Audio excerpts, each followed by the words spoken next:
to this PD in your PJ session. Thanks for spending time with us today, learning a little bit more about Seesaw and other great tools that work wonderfully with Seesaw. I'm Angela, and I lead the community team here at Seesaw, and I'm super excited to have with us Mickie. She's an amazing Seesaw ambassador, among other things, and she is going to be talking today about sweetening up your Seesaw with GSuite. So before we jump into her presentation, just a note, if you are joining our webinar for the first time, the way it works is that you can type in questions to our question box.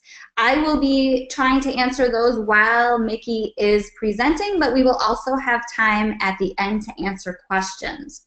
Also note that you will get these slides and the video recording of this webinar emailed to you after the session is complete because you registered for the webinar.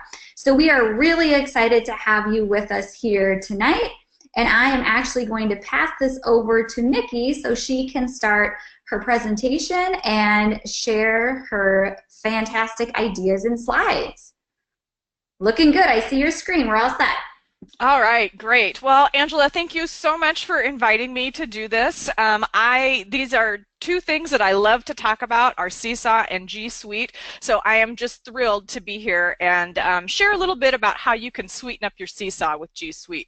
So as Angela said, if you have questions as you go along, type them into the chat box and she'll answer what she can, and then we'll hopefully have some time for questions at the end, and I will answer any questions that you might have then.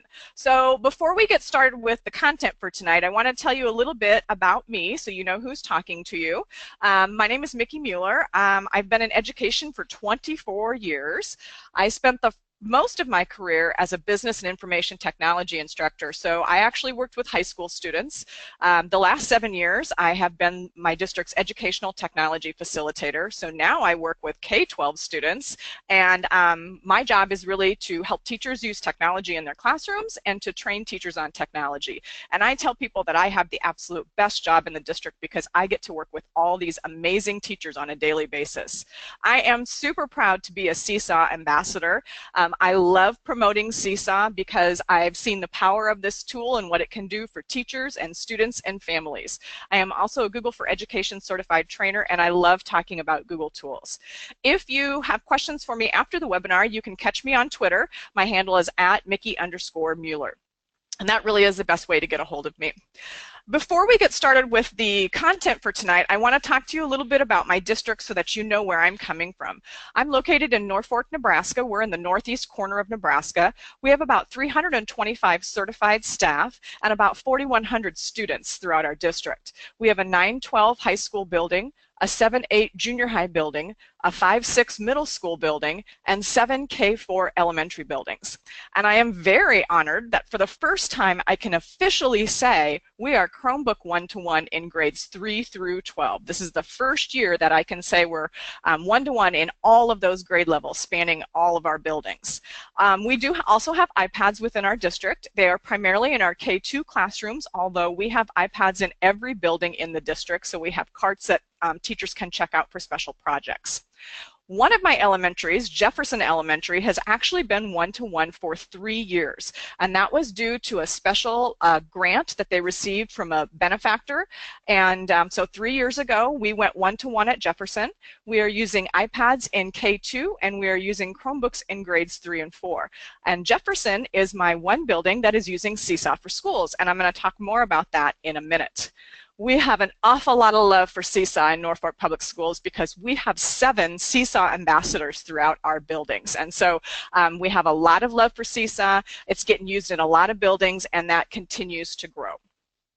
So what we're going to talk about tonight, I'm going to talk a little bit about why we chose Seesaw. We're going to talk a little bit about Seesaw and Chromebooks, and then we're going to get into the meat of tonight's topic, and that is Seesaw and GSuite. And as I said, if you have questions while we go along, type them in the chat box, and Angela will answer them, or we'll have some time for questions at the end. So I mentioned a little bit about Jefferson Elementary. They are a 1-to-1 building and have been 1-to-1 K-4 for the last 3 years. When this grant opportunity came up to this principal, we got together, and she really wanted me to be able to support her teachers in this new endeavor. And 3 years ago, Seesaw was available, and it was available on as an app, an iOS app. And I was intrigued by it, but because we had so many Chromebooks in the district, I wasn't really sure that this was an app that I wanted to introduce to my teachers. The summer before we rolled out one-to-one in this building, Seesaw released their Chrome app. And it was at that point that I knew that Seesaw was going to be the perfect app to introduce into this building because we had multiple devices. And I love a lot of things about Seesaw, and I'm going to probably say that a million times tonight, but one of the things that I love about Seesaw the most is that it works the same no matter what device you are using. And so that is the beauty of this app. You can pick up any device and it works exactly the same. So I knew that in Jefferson, this was the one app we were going to start with because every single teacher and every single student in the school could be using this one app, so we could be having the same conversation.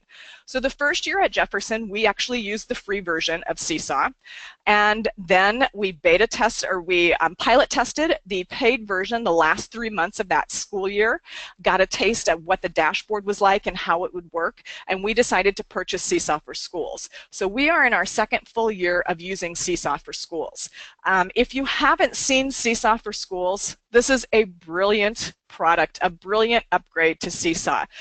This is just a screenshot of our dashboard at Jefferson, and what I love are the analytics that this provides.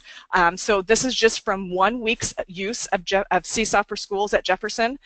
We had 500 new items, 59 new comments, 344 new likes, and 201 parent visits. You're going to be hard-pressed to find another tool that gives you analytics like that. If your district has a website, I would challenge you to be able to tell me how many parents visited your website that week. With Seesaw, you get a look into that. As an administrator on the Jefferson account, I'm able to go in and see all of the classes that are set up, and I can go into any teacher's classroom and see any of the information that was added to Seesaw that week. So I love Seesaw for Schools. And so that's just a little peek at what the Seesaw for Schools dashboard looks like. We're going to talk just briefly about Seesaw and Chromebooks. When Seesaw first came out, it was available on mobile devices, and I think sometimes people forget that, yeah, you can use Seesaw on desktop computers, laptops, and even Chromebooks. And if you are using Seesaw on a Chromebook, one thing that you need to remember is that once you're signed into a Chromebook, you're actually signed into your Google account. And so I recommend to my teachers that if their students are using Seesaw on a Chromebook, they should set their class up with the email Google sign-in mode. And that's true even if you're using a cart of Chromebooks that are shared between multiple students throughout the day. If each student is logging in with his or her Google account, use the email Google sign-in when you're setting up your class. All right, so this is what the add item looks like when you go to a Chromebook. Looks very similar to what it does on an iPad or a tablet. And some of these things you're going to know right off the bat. Oh, I know what to do with that on a Chromebook. But a couple of these things you might be thinking, well, how can I do that on a Chromebook? So I'm going to highlight some of those things. And the first one is taking a photo. One thing I love about Seesaw is that it allows the students to have digital artifacts as well as analog artifacts. So if your students are working on a worksheet, or they're sketching out a math problem on a whiteboard, or they did a painting in art, all of those things can easily be added to your Seesaw journal if you're using a Chromebook. So you'd click on the photo option, and as you can see in the picture, the little girl is holding the paper in front of the webcam, and you can kind of see she's trying to hold the paper and tilt her head around to see if she's got it lined up correctly, and then she's trying to use the mouse to hit the button to take the picture. Well, a pro tip for you that might be a little bit easier, you can actually use the space bar to take the picture on a Chromebook. So it might be a little easier for your kiddos to do it that way than to try and monkey around with that paper and hold it up and hit that button there with the mouse. Another option that I love on the Chromebook is the video option. Every Chromebook has a webcam built right into the Chromebook. It's a great thing about that device. And video response tools are all the rage right now. So if you're on Twitter, you've probably heard of Flipgrid, and you've probably heard of Recap. Well, I'm here to tell you that if you're using Seesaw, you really don't need to use any other video response tool because that's built right into Seesaw. So this is just me in my office messing around the other day with the video option, but I love to use this because it allows students to talk about what they're learning. And sometimes we have students who maybe aren't good writers and can't express themselves that way. If we give them the option to talk about what they're learning, to make their thinking visible, that can be really powerful for both you and the student. So use that video option to have them record themselves talking about what they're learning. Now, this next option we're going to talk a lot about here in a minute, but I want to highlight one special use of the Add File button. Again, not everything that my teachers are doing on their Chromebooks with their kids lives in the Google world. Sometimes they're doing tests and things in other programs, they're working in other programs, and we want to add that information to Seesaw as well. So one thing that my teachers use a lot is the screenshot. So to take a screenshot on a Chromebook, you actually have two options. The Control Window Switcher key. The window switcher is actually in the F5 position on your keyboard. If you use those two in combination, it's going to take a screenshot of the entire screen. So the example that you see on the left, that is what that student did. She did Control Window Switcher, took a screenshot of the whole screen, so you can see her. But you can see her toolbar, you can see her tabs open, you can see her bookmarks, you can see the taskbar down at the bottom. That's the whole screen.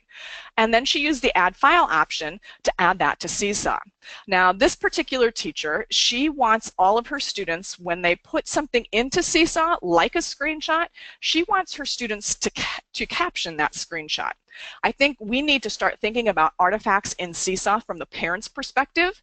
If the parent just saw this screenshot, would they know what it was? Maybe, they might, but that caption adds a little bit of information, so it helps the parent understand what that artifact is. The other option to take a screenshot on a Chromebook is to add the Shift key to the Control Window Switcher key. And what that will allow the student to do is to select a portion of the screen. So rather than taking the entire screenshot, she could have just selected the portion where the score was for this particular quiz. So using a screenshot, have your students screenshot what they're working on and add that to Seesaw as well. We have a lot of awesome things going on in our district, and one thing I want to share with you that we are trying this year is a no homework pilot in grades K through 4. As a district, we have started to have some pretty big conversations around student learning and what does that look like. And one piece of student learning is grading. And do the traditional ways that we have graded students, do those really reflect what students know and are able to do? And so along with grading, we talk about homework and we talk about a lot of other things. So as our principals, as our administration was doing some research, they started to research the effects that homework has on student achievement. And the research shows that in the elementary grades, K through 4, homework has little to no effect on student achievement. So if we know that, if that's what the research is saying, why are we forcing our teachers to assign homework to our students? Now, homework can cause issues at home. Sometimes parents aren't available to help kids at home. They're working late. In our city, we actually have a high ELL population in our school districts, and so sometimes kids go home and their parents speak a different language. They can't help them with the homework. So we have decided to pilot a no homework policy in grades K through 4 this year. And rather than assigning homework, we're encouraging our families to read at night. We're encouraging our families to have dinner at night. We're encouraging our kids to go out and play at night instead of spending time doing homework. We feel like if our kids give us a good 8 hours during the day, then we don't need to ask them for any more time after that. Now, sure, if a kid doesn't get their work done during the day, they didn't put in the effort to get their work done during the day, they may have a little bit of homework that goes home with them. But for the vast majority of our students, we don't have homework in K4. So why am I talking about this? Why am I bringing this up? Well, we've had all sorts of reactions to this policy from parents, some good, some bad. But one reaction we've had is now that homework isn't coming home, how do I know what my child is doing at school? Some parents were using those worksheets that came home in the backpack to know what was happening in school.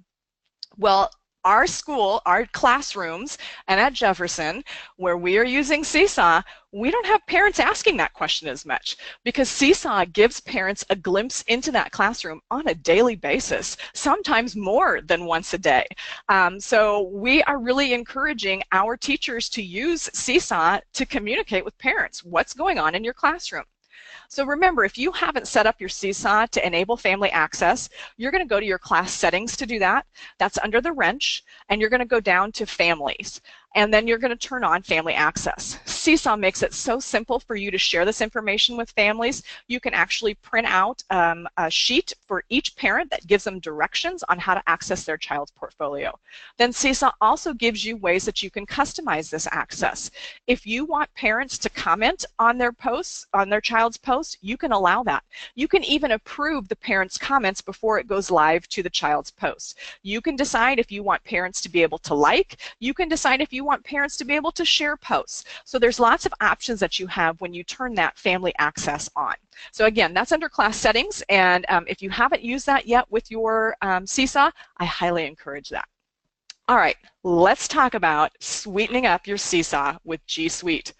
So the first thing that you need to remember is that any item that you create in GSuite or Drive can be added to Seesaw.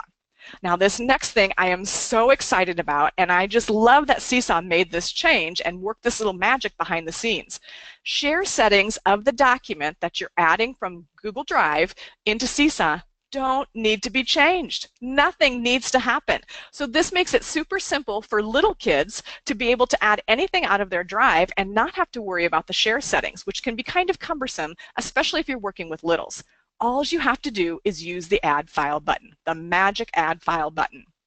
So we talked a little bit about Add File when you were adding a screenshot, but notice on the Add File button what they've added? They've added a little Google Drive logo. So when you click on that, it's actually going to ask you, where do you want to get the file from? And so you're going to have your kids select from Google Drive.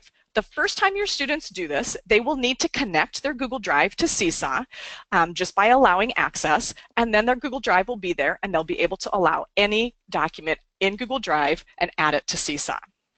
Now, as I mentioned, I am not in the classroom any longer, but I have lots of amazing teachers who are in the classroom. And so all of the examples that I'm going to show you tonight came from one of these lovely ladies. Mandy, Jolene, and Kelly are actually 3 of our Seesaw ambassadors. Mandy and Jolene are 3rd grade teachers. Kelly is a 4th grade teacher. Mary teaches 4th grade, and Megan is at our middle school. She teaches 6th grade. So I want a big shout out to these gals for letting me borrow their students' work to be able to share with you tonight. All right, so let's talk about specifics. Let's talk about docs. What can you do? What kind of documents can you add to Seesaw? Well, really anything that you would have your kids type in docs, you can add that to Seesaw. A couple of examples. On the left-hand side, you see a inventor report, and so the assignment was the students had to go and research an inventor, type a report, add a couple of pictures. Once they got that done, they typed that up in Google Drive, and then they added it to Seesaw. On the right-hand side is an example from Megan Prieb, and in the state of Nebraska, our 4th graders take a state writing assessment, and that state writing assessment is done online. So kids have to type their answers. So we want our students to have as much keyboarding practice leading up to that state writing assessment as possible. So Megan gave her students options. She said, you can type the answers to the questions in a Google Doc, or you can handwrite these answers. That was their choice. The kids could choose. So this girl decided to type the answers, and then she added the document to Seesaw to share with her parents. Super simple. I don't know about your kids, but our kids here in Norfolk are crazy about emojis. So, and you guys have probably seen these emoji projects, and you're thinking, well, you can't do emojis on a Chromebook. Those are just for iPhones and iPads and mobile devices. Well, I'm here to tell you that you can emoji on a Chromebook. So this example is from Jolene Groniger. She's a 3rd grade teacher, and what Jolene did was created the prompts, my family, my pets, favorite sports activities, and in a doc, and she used Google Classroom to push that out to her students. With Google Classroom, you can make a copy for each student, so each student gets his or her own copy of the template to edit. And then I showed the students how they can go to the Insert menu, choose Special Characters, turn the emoji option on, and then add emojis to answer the prompts. And on the right, you see a GIF of that happening, and on the left, you see an example from a student. And I love, again, Jolene is a teacher who, anytime a student puts something into Seesaw, they have to caption it. And so I love what the student wrote. Mrs. Mueller was here, and I did a lot of emojis because Mrs. Groniger gave us a lot of homework for emojis. So that's the summary of a third grader of this assignment that we did. But Jolene was thrilled with this. Her kids loved the activity, and Jolene has thought of many more ways that she can use emojis in and helping her kids use it as a writing activity. So that's just kind of a fun activity that you could do in, again, we did that in Docs, and then we added it to Seesaw so parents could look at it. All right, the next one I want to talk about is Google Drawings. I think Google Drawings is the least utilized tool within GSuite, and it's one of the most powerful tools. So I really need to force myself to think of more ways that I can use Google Drawings and share that with my teachers, because I think they're really missing out on a good opportunity here. So I got a couple of examples for you. On the left, you see an example from Mandy Wolt's class. She's a third grade teacher, and this is actually based on a blog post by Jolie Boucher on creating comic strips using Google Drawings. When you get these slides, that is a clickable link. So if you click that, you'll actually go to Jolie's blog post. In the blog post, she gives you the Google Drawing template, and she also does a tutorial video showing you how to use the template. So Mandy's students had read a story on bats, and then she had them summarize the story in a comic strip. And you can see the kids had a great time because they actually got to use the webcam, which you can do right in Google Drawing, and they had to show what they were feeling. So they made a happy face and a surprise face and a sad face. They used speech bubbles, and they filled in each of the little boxes. So that was a really fun activity in Google Drawings. On the right side, you see an example from Kelly Mitchell's class. They were studying directions, and so what Kelly had them do was map out their bedrooms and put things in their bedrooms and say which direction it was facing. So that's another example of using Google Drawings and then adding that to Seesaw. And remember, it's just the Add File button. Go into Drive, find it. Seesaw does the rest. All right, let's talk about Google Slides. Google Slides is one of my absolute favorites, and I especially love Google Slides for littles because it's a lot easier to manipulate things in Google Slides than it can be in a doc. So Google Slides is great for single student projects, but it's also great for collaborative projects as well. So let's look at a couple of examples. On the right side, you see a group project that was done by Mary Gray's fourth graders. And this project was kind of interesting because they had never worked collaboratively in any Google thing, not a doc, a slide, anything. So what Mary did was she created a template and she pushed it out to the students through Google Classroom. The students were placed into groups. The group leader had to open the document from Google Classroom and share it with their group members. And then the kids had to figure out how to work together collaboratively on these slides to create this slideshow. And Mary said it was really interesting to watch how the group dynamics came into play as they were working out how to work collaboratively in the doc. On the left-hand side, this is an example from Megan Preeb. Megan is at our middle school, and this is an example of a book talk. Now, this one I'm actually going to go into and show you, and you'll be able to click on this when you get the slides as well.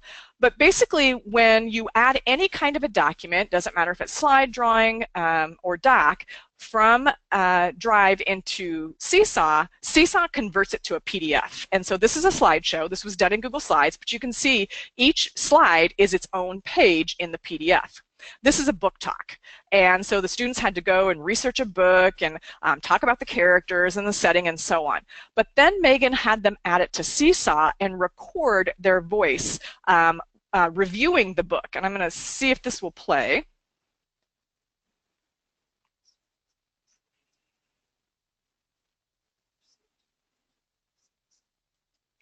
Now, what Megan had to say about this particular young lady is that she's very quiet in class.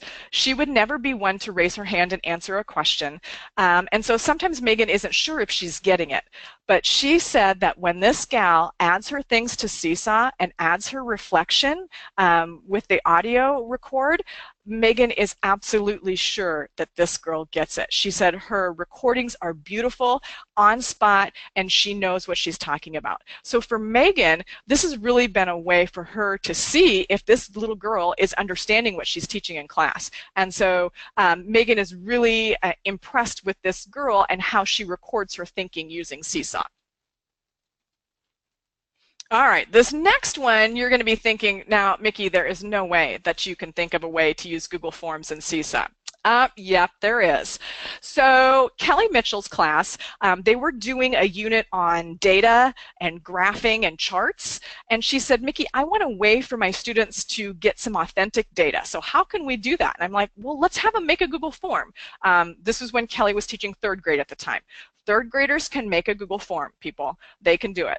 And so, so what we had them do is each student had to come up with a question, and it was just a simple survey. They were asking one question, and obviously they're third graders. So it was things like, what do you like to do in the summer? What's your favorite food? What's your favorite color? What's your favorite book? What's your favorite movie? One single question, keeping it simple.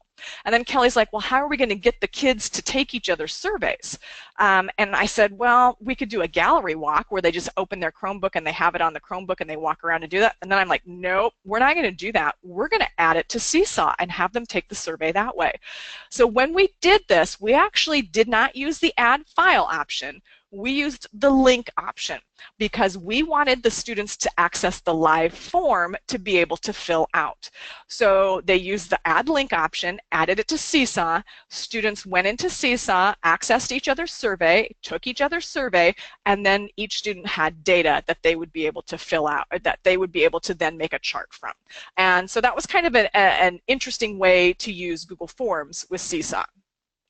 Now, some of you are probably big Google gurus, and you're wondering about now, how can I use Google Classroom in Seesaw?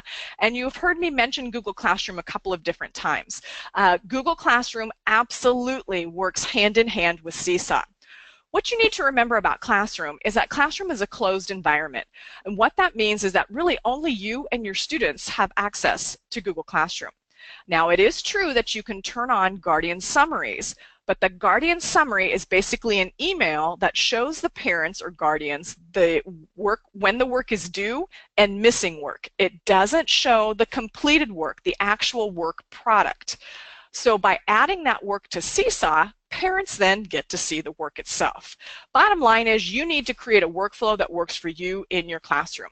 Now, what my teachers are doing primarily with Classroom and Seesaw is they're using Google Classroom to push assignments out to students and collect assignments from students. If they want that product to go in for parents to see, they're then having the kids put it into Seesaw. So that's how we're using Google Classroom and Seesaw. Now, Seesaw's own Julie Jacobs used to be an English teacher, and this was the workflow that she created using Google Classroom and Seesaw. And again, Julie was using Seesaw, or Google Classroom, excuse me, to push documents out to students. She was using Seesaw more for extension. So you can see that maybe they're using Seesaw to do a brainstorming map or a web for possible topics. But they're doing the writing itself in the Google document. Julie's pushing that out through Classroom because then she has access to the document while the student is working on it. I love the last option in Seesaw. So as a revision strategy, she had her students read a draft of their essay out loud into Seesaw. And that enabled the kids to listen and watch and help them catch errors, awkward word choice, and help them improve their fluency in the document, which I think is brilliant. And then parents can also listen into the reading of the essay. So bottom line is, this is one example of a workflow between Classroom and Seesaw. They both can work together beautifully. You just need to figure out how that looks in your classroom. All right, I don't know about you guys, but I was super excited for last Thursday. Do you remember what happened last Thursday? Yep, that's right. Seesaw released Seesaw activities. So I knew that I had to find a way to fit that into tonight's webinar. How can you use Seesaw activities in Google Drive? Well, if you haven't seen Seesaw activities, now when you go to the green plus sign, you can actually share an activity. And there is an activity library there that has some activities that you can look at, but we're actually going to create our own activity for this example. So you're going to fill out this form, you're going to give it a title, and you're going to tell the students what you want them to do.